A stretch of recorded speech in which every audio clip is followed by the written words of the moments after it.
ඈත අතීතයේ ජපානයේ මීදුමෙන් පිරුණු ගිම්හානයක පිහිටි කුඩා ගම්මානයක කෙන්ජි නමින් තරුණයෙක් වාසය කළා. කෙන්ජි තුල කුඩා කල සිටම එක් මහා සිහිනයක් තිබුණා. ඒ තමයි මුළු ජපානයම දන්නා දක්ෂම සහ ශක්තිමත්ම දුනුආයා වීම. ඔහු දිනපතාම දුන්න සහ ඊතලය අතටගෙන පුහුණු වීම කළත් ඔහුගේ සිත තුල නොපෙනෙන සතුරෙක් නිතරම හොල්මන් කළා. ඒ තමයි අසාර්ථකත්වයේ පිළිබඳව මහා බිය. කෙන්ජි දුන්න අතටගෙන ඉලක්කය දෙස බලන සෑම අවස්ථාවකම ඔහුගේ මනසට බියකරු සිතුවිලි ගලාවා. මගේ ඉලක්කය වැරදුනොත් මිනිස්සු මට hina වේවි. මම මේකට සුදුසු නැති බව ඔප්පු වුණොත් මේ ගෞරවය නැති වේවි. මම සාර්ථක වුණේ නැත්නම් මගේ ජීවිතයම අසාර්ථක වේවි. මේ සිතුවිලි නිසාම ඔහු ඊතලේ විදින්නට පෙර ඔහුගේ දෑත් වෙවුලන්නට පටන් ගත්තා. මේ බිය නිසා ඔහු දක්ෂයෙක් වුවත් තීරණාත්මක මොහොතේදී ඔහුට ඉලක්කය වැරදී ගියා. බිය ඔහුට පියවරක්වත් ඉදිරියට තබන්නට ඉඩ දුන්නේ නැහැ. අවසානයේ කෙන්ජි තීරණය කළා කඳු මුදුනේ වැඩ සිටින ප්‍රඥාවන්ත සෝකු ගුරුවරයා සොයා යන්නට. ස්වාමීනි, මගේ හදවත ඇතුලේ බියක් පදිංචි වෙලා ඉන්නවා. ඒ බිය නිසා මට මගේ ඉලක්කයට යන්න බෑ. මට මගේ බිය සම්පූර්ණයෙන්ම නැති කරගන්න මගක් කියා දෙන්න. මට සාර්ථක වෙන්න ඕනේ. කෙන්ජි ගුරුවරයා ඉදිරියේ වැඳ වැටි කියා සිටියා. සෝකු ගුරුවරයා මෘදු ලෙස සිනාසී කෙන්ජිව ආරාමයෙන් පිටතට කැඳවාගෙන ගියා. ඔවුන් දෙදෙනා පැය කිහිපයක් පිය නැගුවේ ඉතාමත් බෑවුම් සහිත අගාධයන්ගෙන් පිරුණු උස කඳු මුදුනක් දෙසටයි. කඳු මුදුනට ළඟා වූ විට කෙන්ජි දුටුවේ Tamanගේ ඇඟ හිරිවැටෙන දර්ශනයක්. මහා ප්‍රපාත දෙකක් යා කරමින් ඉතාමත් පටු දිරාපත් වූ බව පෙනෙන ලී පාලමක් ඉදිකර තිබුණා. පාලමට පහළින් තිබුණේ පතුළු නොපෙනෙන මහා අගාධයක්. ඒ මදිවට මුළු පරිසරයම ඝන මීදුමෙන් වැසී තිබුණා. පාලමේ අනෙක් කෙළවර කොහේදයි පේන්නට තිබුණේ නැහැ. කෙන්ජි සාර්ථකත්වයේ රහස හමුවන්නේ මේ පාලම තරණය කරලා අනෙක් පැත්තට ගියොත් විතරයි. ඔබ මේ මීදුම මැදින් පාලම උඩින් අනෙක් පසට යා යුතුයි. ගුරුවරයා සංසුන්ව පැවසුවා. කෙන්ජි පාලම දෙස බැලූ සැනින් පස්සට විසි වුණා. ස්වාමීනි, මේක මරණයක්. මීදුම නිසා මට පේන්නේ නැහැ. ඉස්සරහා පාලම තියනවාද කියා.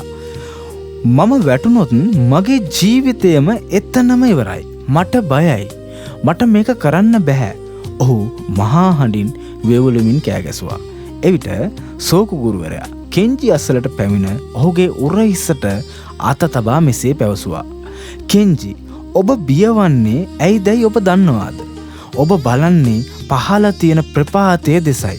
ඔබ බලන්නේ මීදුමෙන් වැසුණු ඔබට නොපෙනෙන කෙළවර දෙසයි. ඔබ නොපෙනෙන අනාගතය දෙස බලන තාක්කල් බිය ඔබට පාලමක් වනු ඇත.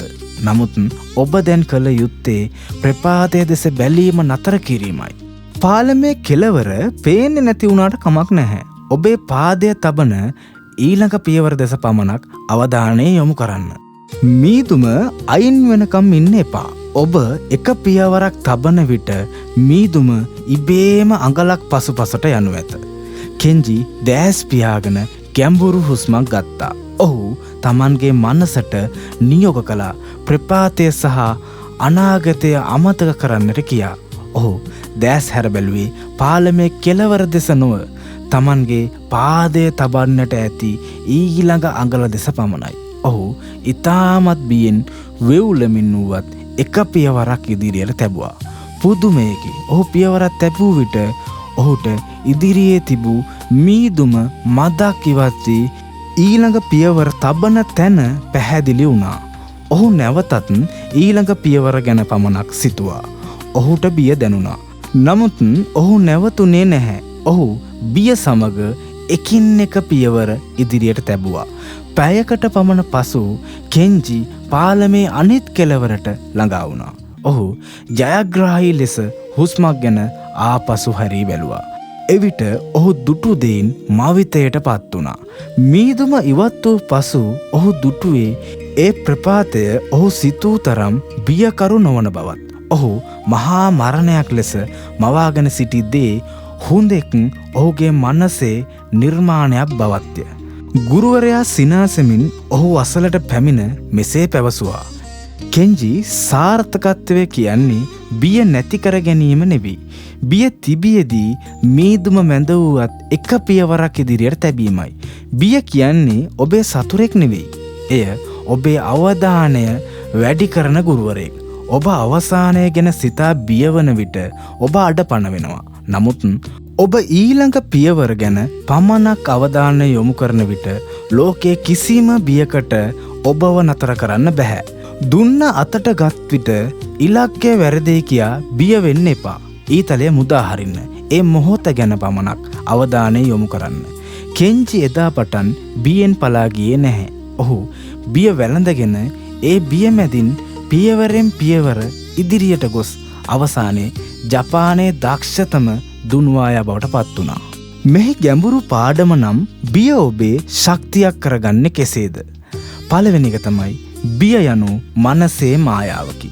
අප බොහෝ දෙනෙක් සාර්ථකත්වය කරා යන ගමනේදී අත්දකින බිය හරියට කේන්ජි දුටු මීදුම වගේ. මීදුම දුර සිට බලන විට ඝන තාප්පයක් වැනි බාධකයක් ලෙස පෙනුනත් අපි ධෛර්යයෙන් ඒ අසලට යන විට එය ඉබේම දිය වී යනවා. අප බියවන්නේ ඇත්තටම සිදුවන දෙයකට වඩා අපේ මනසින් මවා ගන්නා සිදුවිය හැකි සහ අසුභවාදී චින්තනයටයි. බිය යනු යථාර්ථය නොව, යථාර්ථය පිළිබඳ ඔබේ මනසේ ඇති වැරදි අර්ථකථනයයි. දෙවෙනි එක තමයි එක පියවරක ප්‍රතිහාරය.